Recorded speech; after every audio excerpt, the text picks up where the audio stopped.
We have had all this lovely cool weather around us and the garden is absolutely thriving in it. I have so much that is finally growing, so much that is finally fruiting, and I can't wait to share it with you guys.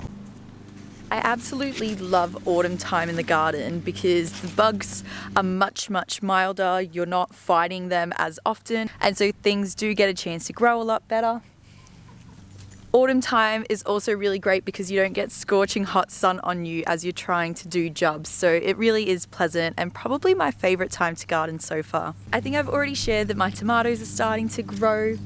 We've got lots of beautiful fruit. A lot of it is quite small, and I'm not sure if that's because it's cherry tomato varieties or if I know that our neighbours up the road, their tomatoes didn't really grow past pea size, so definitely seeing how it goes this year. Tomatoes are a bit touch and go around here, it seems. Another plant that's growing really well at the moment is all of the squashes, and my spaghetti squash especially is starting to grow so tall, and I'm so excited to give it a go because I've never tried it before. One thing that has recently started to grow in the garden is my cucumbers, and I'm so excited because it has got to be one of my favorite vegetables. I think I got a pickled cucumber variety, so they are going to be small, and you can see just by the flowers how small they're going to be, but nonetheless, small is not always bad, and I'm super excited to have them. Now my giant pumpkin is still growing, and I'm not sure when it's going to turn orange, but right now it is just growing and growing and growing. I might have to enter it in a competition at this point. Big boy. My dwarf corn has had heads of corn for a while, and I'm noticing that they're starting to dry off at the top. So when corn has the silks, so the stringy parts coming out of the corn, when they start to die off and turn brown, then usually you can peek into your corn and it's yellow and ready for harvest. So the dwarf corn is coming along. My big corns here are starting to come along as well. They're starting to get to their maturity, so it's not going to be long before they start forming their heads.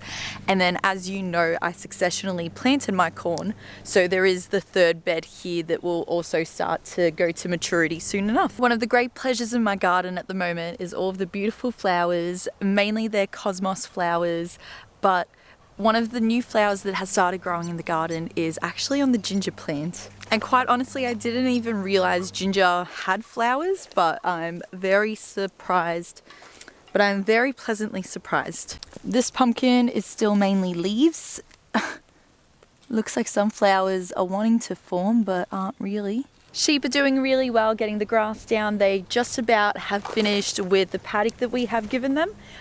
It's been a little over a week. There's still quite a lot here that they haven't gotten to, but yeah, it's been interesting seeing them eat. A lot of the time we're thinking that they're lazy or not doing as much as they should, but sheep actually don't eat that often.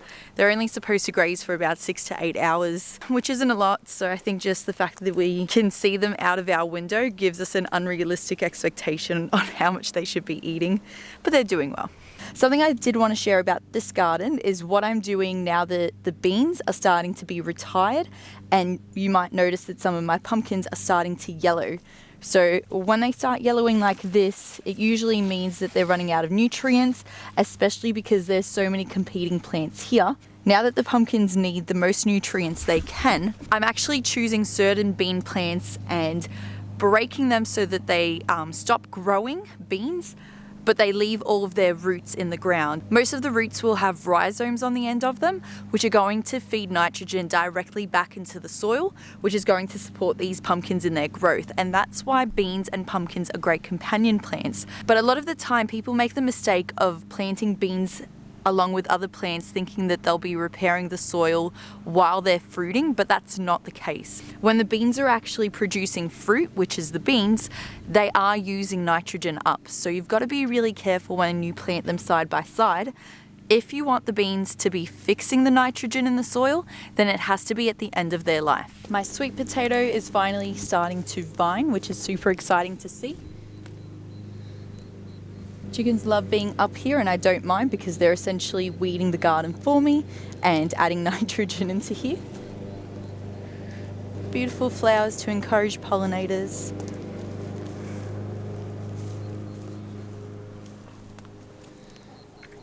This is the garden that I'll be preparing for fall and for all my autumn crops like my roots, my broccoli, cauliflower, and all of those types of plants. So I've been starting to put cardboard down onto the beds, adding more nitrogen to pump it back up with nutrients, and also pulling out any weeds and adding any barriers that I need to at the moment. But one really cool thing that's growing here is my zucchini plants.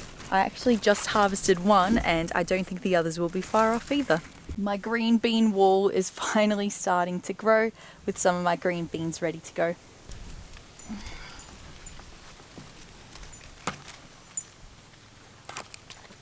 Oh good, my little radishes and greens have come up, so that's good to see.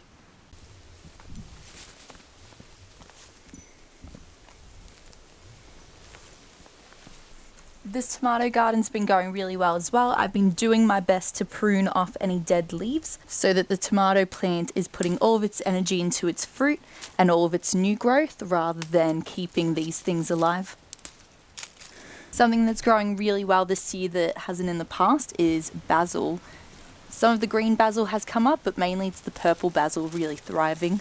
The last plant that I really want to share with you guys with this little garden update is the watermelons. I'm attempting this year to grow some watermelons in our garden, and so far they're doing okay. I hear that watermelons are notorious for not being an easy crop to grow, so I'm definitely experimenting and hoping for the best with these ones. But as I'm seeing everything that's coming up, ready to be harvested, it's making me think about autumn time and all of the cool weather crops that I will soon have to start planting out, and all of the jobs that will need to be done.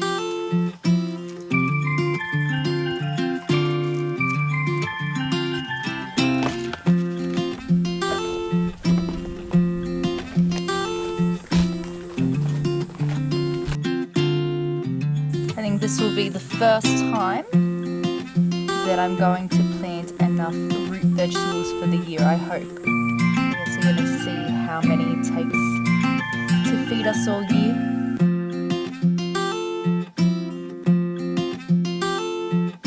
These will all be transplanted into the garden as they start to grow, so I don't mind if they're too close together.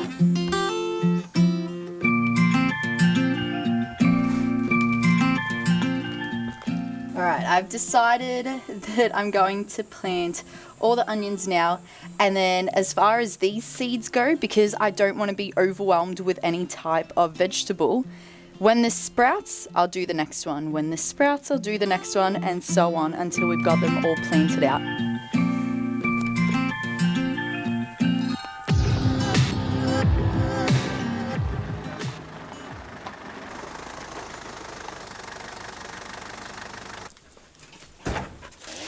You know that driveway we've been saying for ages that we can't access? Well, today we're finally clearing it.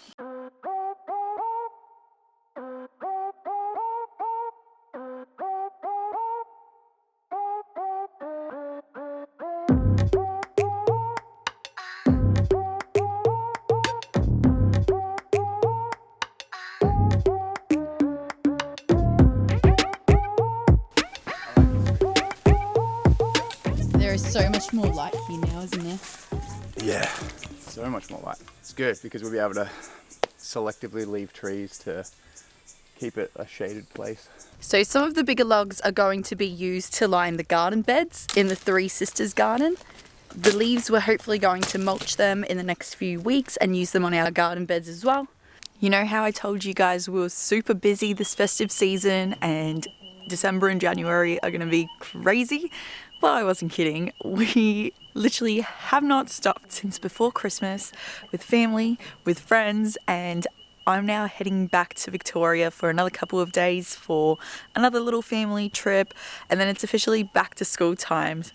But before I go, I have one more mission for the homestead, and that is to get a couple new hens to add to our flock.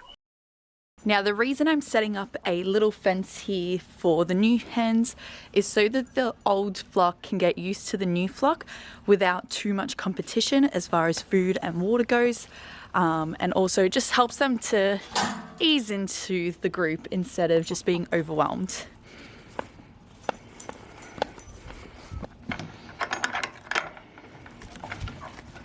Sit, stay, stay, stay.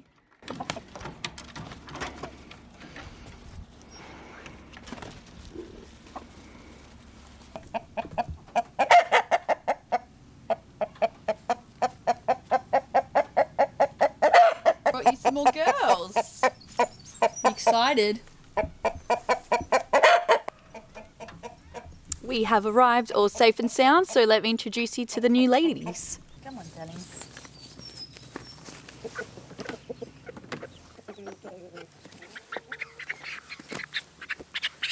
First lady, I'm thinking this one could be Bottle Brush.